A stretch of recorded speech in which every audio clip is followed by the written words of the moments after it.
Make it stop! Vancouver and New York trades, please! I think between JT Miller, Carson Soucy, Filipino, and the like, I think both Canucks and Rangers fans can look at this idea and say no.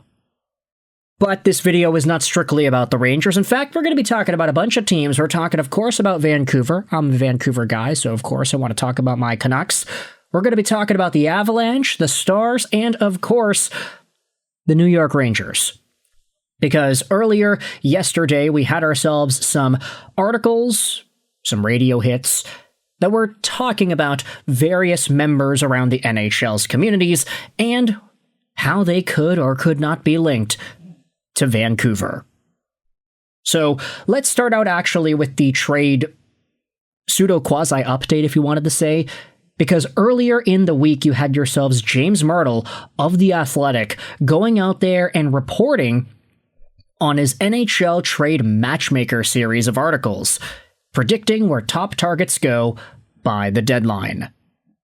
This article is behind a paywall, of course. It's The Athletic. It's Chris Johnston and James Mrtka. It's part 5 of their NHL Trade Matchmaker series. I guess at this point, they're really starting to dig down deep to the bottom of the barrel of who could be moved.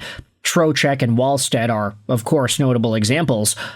But courtesy of Canucks News Summaries, we have ourselves word as to one of the names that is discussed in this NHL Trade Matchmaker article. It's Evander Kane. Word on the block is that the Canucks are willing to retain salary on Kane, and they would accept a 3rd-round pick for him.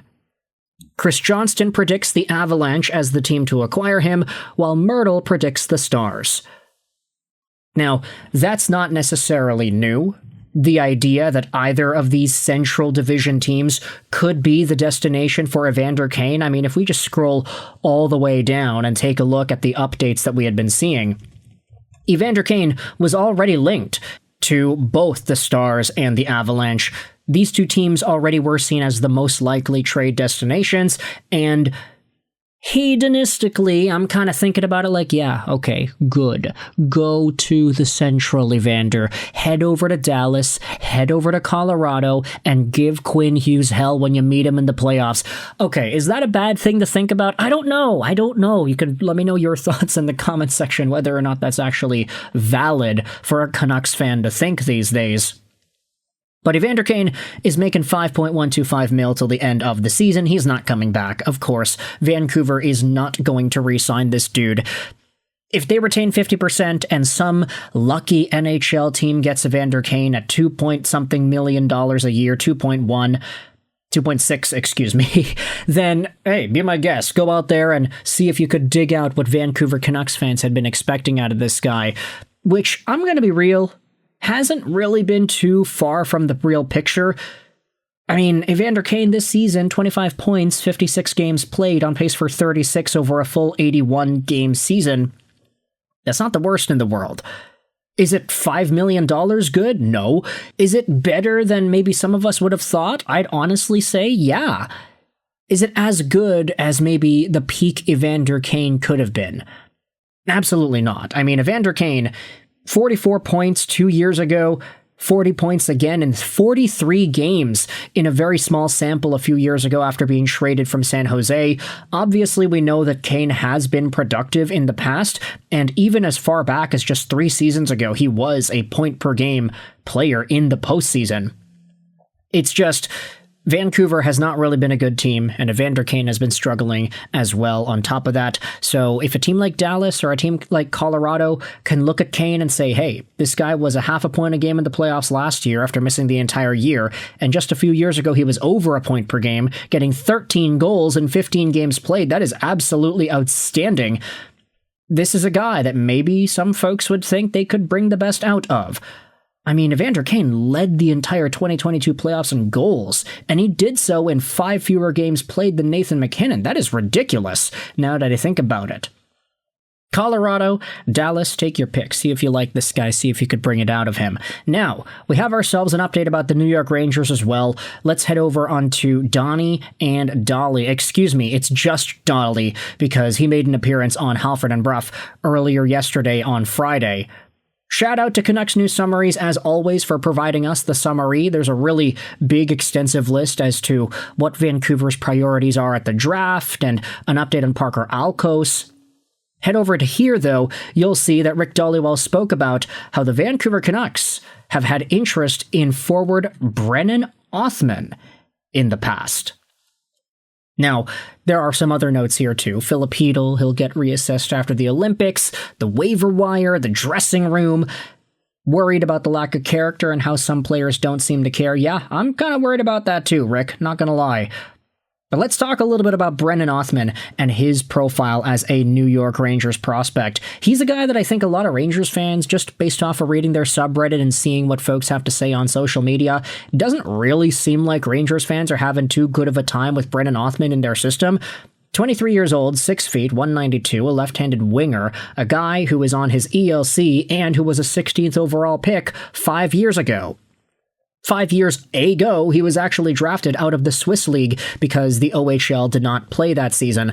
The year after, Brennan Othmann had a 50-goal OHL campaign with 97 points, a very good marker for a captain and a Draft +1 eligible player. The years after saw Brennan Othmann eventually become a pretty decent Hartford Wolfpack player, but never really break on as a full-time New York Ranger. He scored his first NHL goal earlier this season in his 38th NHL game. It took him a while to get on the score sheet, which is definitely not ideal for a guy whose bread and butter in junior was being able to score goals.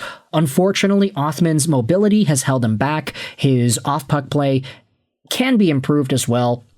This is not really the first-round caliber guy that New York Rangers fans thought they were getting 5 years ago. And if you take a look at some of the players drafted after Othmann, I mean, Zachary Bolduc is an NHL goal scorer. Wyatt Johnston is a superstar.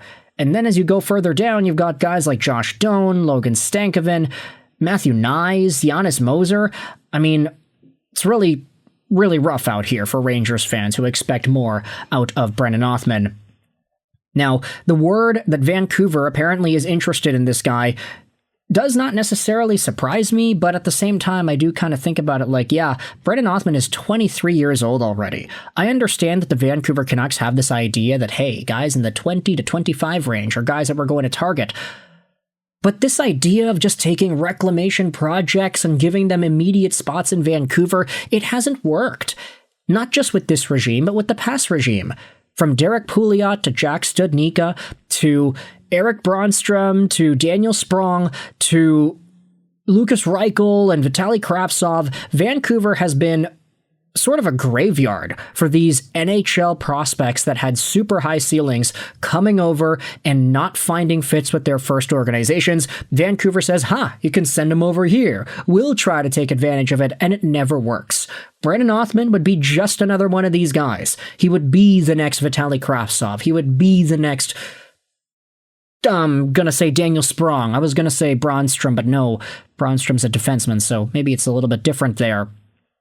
But I don't know. At this point, I don't think Rangers fans are too optimistic with the way Othmann has been developing, and that kind of spooks me as well, hearing that Vancouver supposedly has trade interest in him. But with all that said, you can let me know your thoughts in the comment section below. How do you feel about the idea of an Othmann trade to Vancouver? What are your thoughts on Evander Kane getting linked to the Avalanche and the Stars one more time? Do you think that's going to go down? And do you think Evander Kane can terrorize the hell out of a guy like Quinn Hughes in the playoffs? Let me know your thoughts in the comment section below. I hope you enjoyed this video. And bye.